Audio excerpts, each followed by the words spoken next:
ሰላም ጤና ይስጥልኝ ክብራትና ክብራን የሄልዝ ኤዱኬሽን ቻናል ቤተሰቦች እንደምን አላችሁ? እኔ አለው እግዚአብሔር ይመስገን ደህና ነኝ።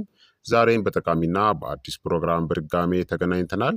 በዛሬው የጤና ፕሮግራማችን ላይ የምንመለከተው እድሜያችሁ በ30 እናም በ60 መካከል ከሆነ እናም ከዛ በላይ ከሆነ መመገብ ያለባችሁን 15 ሙሉ ጤናችሁን ሊለውጡ የሚችሉ ምግቦችን በዚህ ቪዲዮ ላይ የምነግራችሁ ይሆናል ማለት ነው። እስቲ እድሜያችሁን በኮመንት ላይ አስፍሩልኝ። እድሜያችሁ ከ30 እስከ 60 ዓመት ክልል ውስጥ ይገኛል? እንግዲያውስ ዛሬ የምነግራችሁ ሚስጥር ህይወታችሁን በቀጥታ የሚቀይረው ነው። ብዙዎቻችን እድሜያችን እየጨመረ ሲሄድ የጉልበት መቀነስ፣ የምግብ አለመፈጨት ወይም የጤና መጓደል ተፈጥሯዊ ነው ብለን እናስባለን። ነገር ግን እውነታው ከዚህ የተለየ ነው። በየቀኑ በምግባችን ሳህን ላይ የምናስቀምጠው ነገር የወደፊት የመኖር ጥራታችንን፣ ድካማችንንና ጤናችንን ይወስናል። ዛሬ እድሜያችሁን ሙሉ በሙሉ ጤነኛ፣ ንቁ እናም በኃይል የተሞላችሁ እንድትሆኑ የሚያደርጉ 15 እጅግ አስደናቂ ምግቦችን በዝርዝር እንመለከታለን። በአመጋገባችሁ ላይ የሚደረጉ ጥቂት የሆኑ ለውጦች ብቻ እድሜያችሁ እየጨመረ ሲሄድ ንቁ ሆናችሁ እንድትቀጥሉ፣ ልባችሁን እንድትጠብቁ፣ አጥንቶቻችሁ እንዲጠነክሩ፣ አእምሯችሁን ጤናማ የሚያደርጉ እናም ለረጅም ጊዜ የሚቆዩ ወይም ስር የሰደዱ በሽታዎች የመጋለጥ እድላችሁን እንድትቀንሱ ይረዷችኋል። አንዴ ወደ 30ዎቹ ዕድሜ ከገባችሁ በኋላ ሰውነታችሁ ቀስ በቀስ መለወጥ ይጀምራል። የምግብ የመፈጨትናም ወደ ኃይል የመቀየር ሂደቱ ይቀንሳል። የጡንቻ መጠን ማነስ ይጀምራል። የአጥንት ጥንካሬም ይወርዳል። ሆርሞኖች ይለዋወጣሉ እናም እንደ የደም ግፊት፣ የስኳር በሽታ፣ የጉበት ስብ፣ የአጥንት መመንመን እናም የልብ በሽታ ያሉ ህመሞች የመያዝ እድላችሁ መጨመርም ይጀምራል ማለት ነው።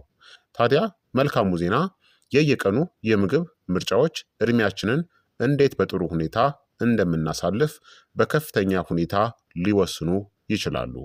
በዛሬው ቪዲዮአችን ላይም ታዲያ ከ30 እስከ 60 ዓመት ባለው የዕድሜ ክልል ውስጥ የሚገኝ ማንኛውም አዋቂ አዘውትሮ ሊያካትታቸው የሚገቡ 15 ምርጥ ምግቦችን እንመለከታለን። እነዚህ ምግቦች በቫይታሚኖች፣ በማዕድናት፣ ህዋስን ጠባቂዎች ወይም በአንቲኦክሲዳንቶች፣ በጤናማ ስቦች፣ በፋይበር እናም የሰውነታችሁን እያንዳንዱን አካል በሚደግፉ ከፍተኛ ጥራት ባላቸው ፕሮቲኖች የተሞሉ ናቸው። እነዚህም አንደኛ እንቁላል ነው። የተፈጥሮ ፍጹም ፕሮቲን። እንቁላል ከሚገኙ ምግቦች ሁሉ በውስጣቸው ከፍተኛ የሰውነት መጠገኛ ንጥረ ነገሮች ካሏቸው ምግቦች መካከል ይመደባሉ። ጡንቻዎችን ለማደስናም ጥንካሬን ለመጠበቅ የሚያስፈልጉ ሁሉንም አስፈላጊ አሚኖ አሲዶችን የያዘ ሙሉ ፕሮቲንን ያቀርባሉ። እንቁላሎች በውስጣቸው በእነዚህም የበለጸጉ ናቸው። በኮሊን ለአእምሮ ጤና፣ በቫይታሚን ዲ ለአጥንት፣ በቫይታሚን ቢ12 ለነርቭ፣ በሴሊኒየም ለበሽታ መከላከል አቅም፣ በሉቲንናም በዚያካንቲን ለአይናችን ጤና። ከ30 ዓመት ዕድሜ በኋላ የተፈጥሮ የጡንቻ ማነስ ስለሚጀምር በቂ ከፍተኛ ጥራት ያለው ፕሮቲንን መመገብ ከጊዜ ወደ ጊዜ እጅግ አስፈላጊ ይሆናል። የተቀቀለ ወይም በትንሹ የተጠበሰን ተጠቀሙ። ለጤናማ አዋቂዎች በአብዛኛዎቹ ቀናት ከ1 እስከ 2 እንቁላል በቀን ተጠቀሙ። ታዲያ ብዙ ሰዎች የእንቁላል አስኳል ኮሌስትሮልን ይጨምራል ብለው ይፈራሉ። ነገር ግን ዘመናዊ የሆኑ ጥናቶች እንደሚያሳዩት በእንቁላል ውስጥ ያለው ኮሌስትሮል በደም ውስጥ ባለው ጎጂ ኮሌስትሮል ላይ የሚኖረው ተጽዕኖ በጣም አነስተኛ ነው። እንዲያውም አስኳሉ አብዛኛዎቹን ንጥረ ነገሮችን ስለያዘ አብሮ መመገብ ይመከራል። ሁለተኛ ሳልመን እናም ሌሎች ስብ ያላቸው አሳዎች ናቸው። ስብ ያላቸው አሳዎች በኦሜጋ ስሪ ፋቲ አሲድ የተሞሉ ናቸው። ኦሜጋ ስሪዎች ደግሞ የተቆጡ ወይም ኢንፍሌምድ የሆኑ ህዋሳትን ለመቀነስ፣ ትራይግሊሰራይድን በደም ውስጥ ያለውን ስብ ለመቀነስ፣ የአእምሮ እንቅስቃሴን ለመደገፍ፣ ማስታወስን ለማሻሻል፣ ከልብ በሽታ ለመከላከልና ጤናማ መገጣጠሚያዎችንም ለመደገፍ ይረዳሉ። እንዲሁም ቫይታሚን ዲ እናም እጅግ በጣም ጥሩ ፕሮቲንን ያቀርባሉ። በሳምንት ቢያንስ 2 ጊዜ ስብ ያላቸው አሳዎችን ለመመገብ ሞክሩ። ጥሩ አማራጮች ደግሞ ሳልመን፣ ሰርዲን፣ ማካሬል እናም ትራውትን ተጠቀሙ። እነዚህን ማግኘት የማትችሉ ከሆነ በሀገራችን ውስጥ ያሉ አሳዎችን እንደ ቆሮሶ ያሉ ትናንሽ አሳዎችን አዘውትራችሁ ተጠቀሙ። ከ30 ዓመት በኋላ በመገጣጠሚያዎች አካባቢ የሚፈጠሩ ህመሞችናም የመገጣጠሚያ መሸርሸር ይጀምራሉ። የኦሜጋ ስሪ ጸረ ብግነት ባህሪ የመገጣጠሚያዎችን ቅባትና ተለዋዋጭነትን በመጠበቅ ረገድ ሚናን ይጫወታል። ሶስተኛ አረንጓዴ ቅጠላቅጠል አትክልቶች ናቸው። ጠቆር ያሉ አረንጓዴ ቅጠላቅጠሎች የንጥረ ነገሮች ኃይል ምንጮች ናቸው። ለምሳሌ እንደ ስፒናች፣ ኬል፣ ቆስጣና የሀበሻ ጎመን በእነዚህ የበለጸጉ ናቸው። በቫይታሚን ኬ፣ ማግኒዥየም፣ ካልሲየም፣ ፎሌት፣ በፖታሲየም እና በፋይበር።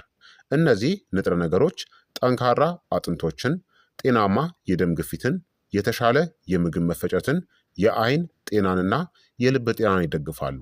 በየቀኑ ቢያንስ አንድ የዕለት ምግብ ድርሻን ለማግኘት ሞክሩ።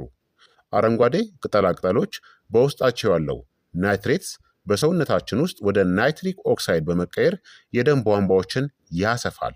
ይህም የደም ዝውውር እንዲሻሻልና የደም ግፊት እንዲቀንስ ከፍተኛ አስተዋጽኦን ያደርጋል። አራተኛ የቤሪ ፍሬዎች እንደ እንጆሪ ያሉ እንደ ብሉቤሪ፣ እንጆሪ፣ ራስቤሪ እና ብላክቤሪ እጅግ የበለጸጉ የህዋስ ጠባቂ ወይም የአንቲኦክሲዳንቶች ምንጮች መካከል ይመደባሉ። ሴሎችን ከህዋስ ጉዳት ለመጠበቅ የሚረዱ አንቶሲያኒን የሚባሉ ውህዶችን ይዘዋል። ጥቅሞቹም የተሻለ የአእምሮ እንቅስቃሴን፣ የተሻለ ማስታወስን፣ የህዋስ ብግነትን ለመቀነስ፣ ጤናማ የደም ቧንቧዎችንና የተሻለ የደም ስኳር ቁጥጥርም ይኖራቸዋል። በተፈጥሯቸው አነስተኛ ካሎሪ ያላቸው ነገር ግን ከፍተኛ ፋይበር ያላቸው ናቸው። ቤሪዎች ዝቅተኛ የግላይሲሚክ ኢንዴክስ ስላላቸው የስኳር መጠናቸውን በፍጥነት አይጨምሩም። ስለሆነም የስኳር ህመም ላለባቸው ወይም ለሚከላከሉ ሰዎች ተስማሚ የሆነ ፍራፍሬዎች ናቸው።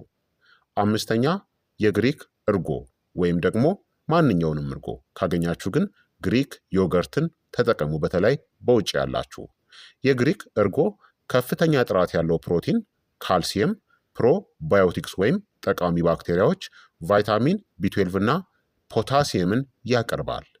ፕሮባዮቲክሶቹ ጤናማ የአንጀት ባክቴሪያ ስብስብን ይደግፋሉ። ይህም በበሽታ መከላከል፣ በምግብ መፈጨትና በአእምሮ ጤና ላይ እንኳን ሳይቀር ሚናን ይጫወታል። ከተቻለ ሁልጊዜ ንጹህ እናም ስኳር ያልተጨመረበት አይነቱን ምረጡ። የአንጀት ጤና የሙሉ ሰውነታችን የጤና መነሻ ነው።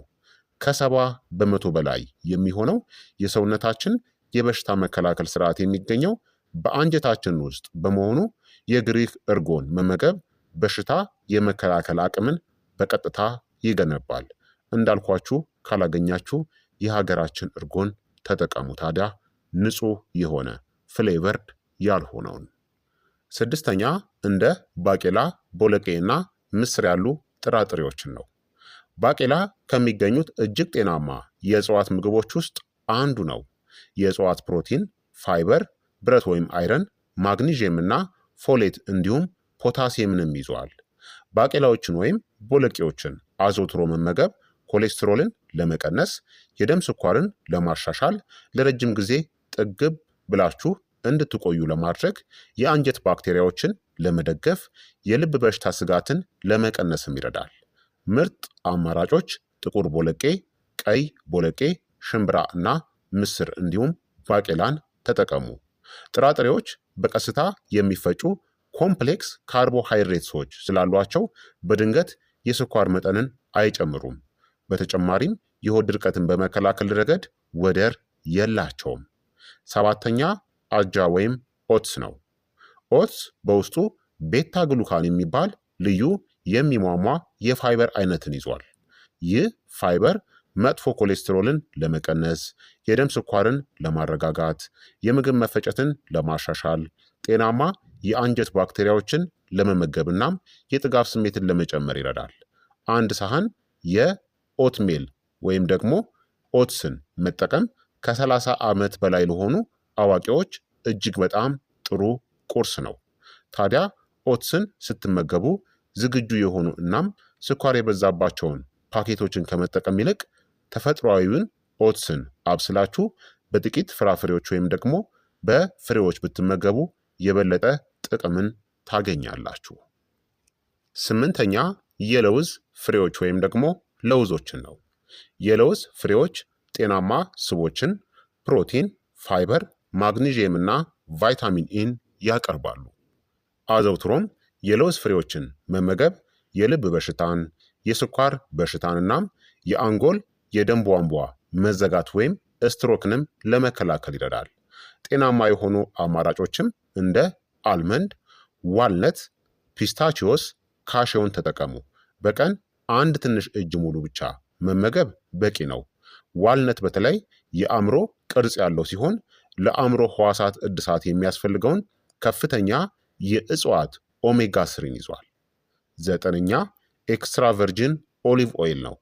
ኤክስትራ ቨርጂን ኦሊቭ ኦይል የሜዲትራኒያን ምግብ አዘገጃጀት መሰረት ነው።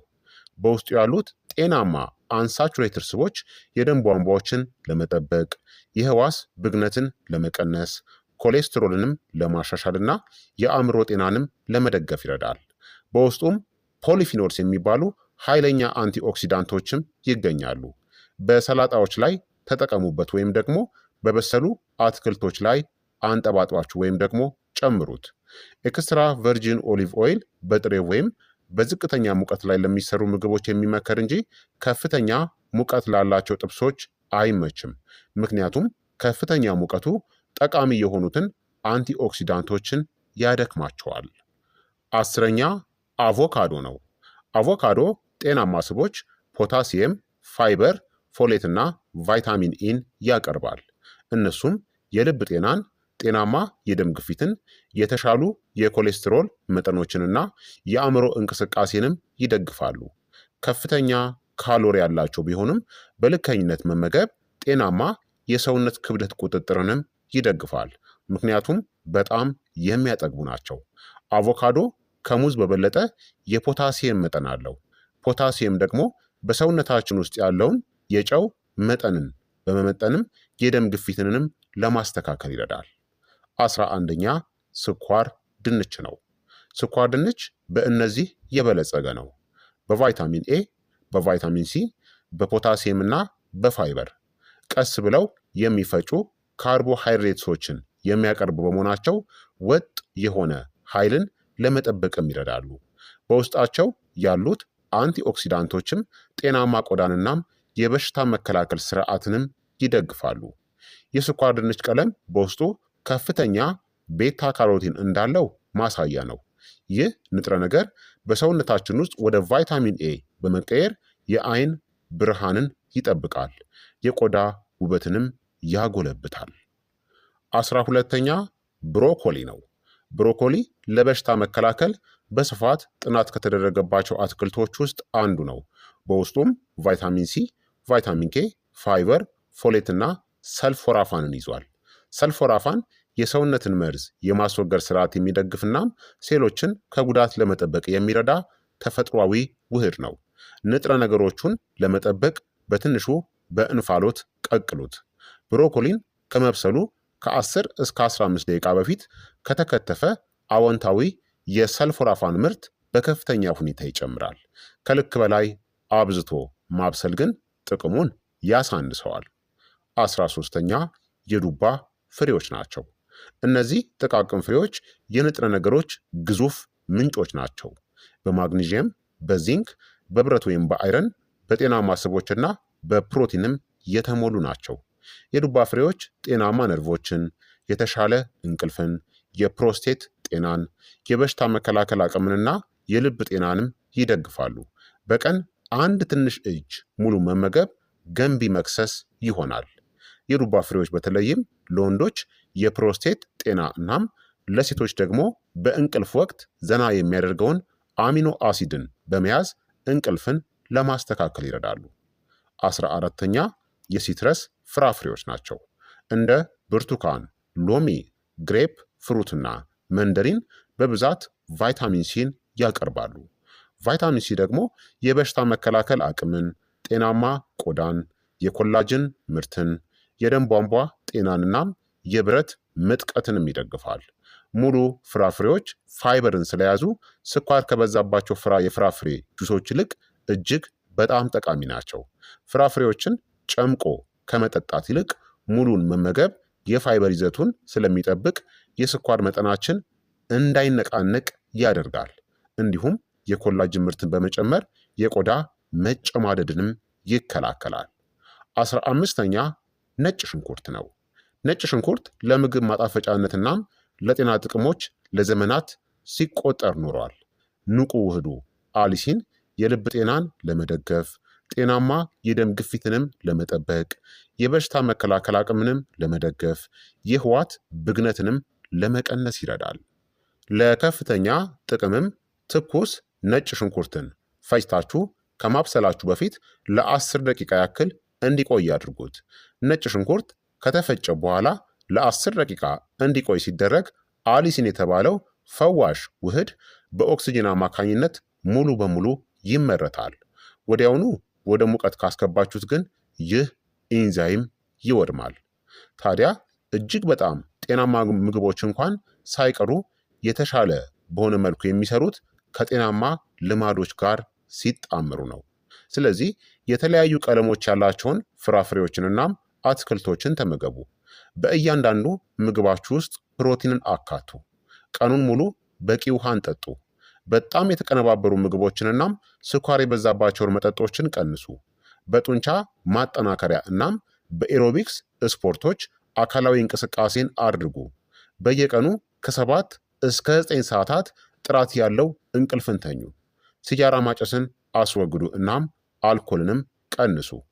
በአጠቃላይ የ30ዎቹ 40ዎቹ እናም 50ዎቹ የእድሜ ክልሎች የረጅም ጊዜ ጤናችሁን ለመጠበቅ እጅግ በጣም አስፈላጊ ከሆኑ ዓመታት መካከል ጥቂቶቹ ናቸው።